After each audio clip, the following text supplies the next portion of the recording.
Utilisé comme système de transcription des langues mandingues en Afrique occidentale, le Nko est un alphabet inventé par Solomon Kanté en 1949. Commerçant de produits de la pharmacopée traditionnelle dans la capitale malienne, Ousmane Coulibaly est un fin connaisseur de l'histoire de l'écriture Nko. Rencontré à son commerce dans le quartier de Djigoronipara, à la place communément appelée Lagné Placi.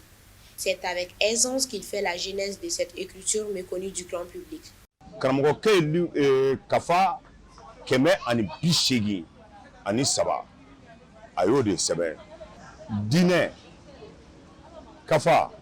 n'an b'a fɔ kuranɛ a ye kuranɛ dalaminɛ Nko la ka tila ka silamɛya ɲɛlɔn joona o livre caman la na ka tila ka kalan kafaw ni dɔfɔ kafaw n'o y'an ka histoire ye géographie lɔnni babon fɛn fɛn bɛ yen lɔnni fabon fɛn fɛn bɛ yen a ye dɔ k'a bɛɛ la bawo a nana sɔrɔ farafin tigɛlen don a yɛrɛ suguya la a b'a fɔ de k'a tɛ se ka kɛ donc ale kɔfɛ nkomɔgɔ minnu nana ale kɔfɛ olu ye Nko sɛbɛnni daminɛ Nko kafa nana a yɛrɛ sɔrɔ kafa 5000 ɲɔgɔn na. Seydou Sangaré est réparateur de motos, mais il a une deuxième fonction à laquelle il attache autant de valeur comme si sa survie en dépendait. Il s'agit de l'enseignement de la langue et de l'écriture Nko. Ainsi, depuis plus de 4 ans, il s'efforce malgré sa charge de travail de réparateur à veiller à ce que cette écriture très peu connue ne disparaisse, en l'enseignant à d'autres passionnés comme lui. Pour réussir cette mission qu'il s'est fixée, il utilise les nouvelles technologies pour donner des cours en ligne. Le cours de Ololo Kachoukomina, on est Walanda Fututa, ka Walanda Kalan, Nengana Korono et Vocali, Katroko, Uchi Kalandema. Donc, à des téléphones Nadje, ka Walanda Futu Ladje, ka Aseben, na Aseben, après Soka Mengana, ka Walanda Kalao, Fina Fonia Kalanchomina, ka Sela, Tumakunguno, Aninga Aseben Fana, ka Aseben Noyere, Kakala Kalanga Fana, Mouf la Mene Fitula, Neflitula, donc de Walanda Duma. En plus des cours en ligne, l'homme, après une journée bien chargée, trouve le moyen de recevoir chez lui quelques apprenants, afin de leur dispenser des cours. Regroupant les langues Bambara, Djoula, Mandenko et Manikakan, l'apprentissage de cette écriture est pour ces apprenants une façon de mieux comprendre tout ce qui se passe autour d'eux, car ils estiment que si les Arabes écrivent et parlent dans leur langue, de même pour les Français, il est possible pour les Africains de le faire en co pour pouvoir se développer.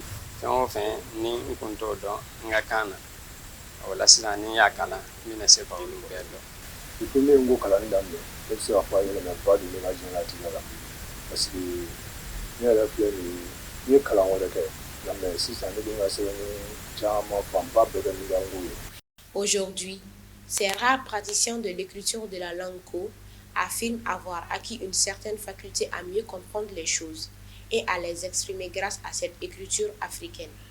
Nko kalasan avec sababu ka dalamne nugaima ana suye kan wele kalan ko dalam ne ga kana ni Nko kala bo nugaima kosebɛ Nko fana avec sababu bi ga dine don kosɛbɛ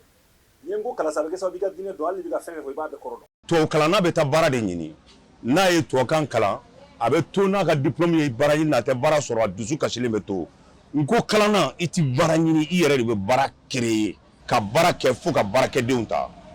ne yɛrɛ min filɛ nin b'o f'i ɲɛna mɔgɔw bɛ na basi tigɛ ne fɛ ka taa a kɔfili n bɛ mɔgɔw furakɛ n bɛ mɔgɔw dege mɔgɔw furakɛli la Nko ye nafa mun ɲa o ye o n'a a ɲɔgɔnnaw de ye. Aujourd'hui, le désarroi de Ousmane Coulibaly est de voir la langue et l'écriture Nko plus mise en valeur sur les autres continents par rapport à l'Afrique d'où il tire ses origines. Nko nana don téléphone bɛɛ kɔnɔ téléphone fɛn fɛn bɛ yen bi ni a Android tɛmɛna 5 kan o bɛɛ bɛ Nko ye o kɛra sababu ye hali n'i taara bɔlɔlɔ kan sisan I bɛ Nko sɛbɛnni ye fan bɛɛ nin bɛɛ bɛ ka kɛ tuma min na kunnasigi sen t'a la gouvernement jamana mɔgɔba si sen t'a la Nko mirindi dugumada olu ka baara de ye nin ye 1999 na Saint Petersburg jabada la Russie jamana kan Nko donna ye 2002 la Kaira jabada université de Kaira Misra Nko donna ye o kɔfɛ 2003 la Philadelphie de da Amérique kafo ladɛnɛ n ko donna ye 2006 la Indiana jabada la Indiana o ye Amérique dugu dɔ ye n ko donna olu fɛnɛ ka jabada la 2011 na Institut des langues orientales en France u b'a fɔ yɔrɔ ma ko INALCO n ko donna ye Paris o kɔfɛ Harvard u b'a fɔ ma ko Université Harvard président bɛ bɔ université min na n ko kalanni daminɛna ye 2011 na ani Boston Amérique n ko donna yen bɛɛ lajɛlen na sisan o san kelen de la 2011 de la Manden kɛnɛ kan n ko donni daminɛna an ka jabadaw la.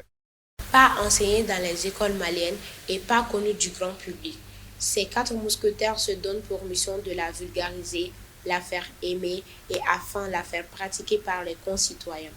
afin que cette écriture du continent ne disparaisse jamais. Droit Libre TV, la web télé 100% droits humains, 100% liberté d'expression.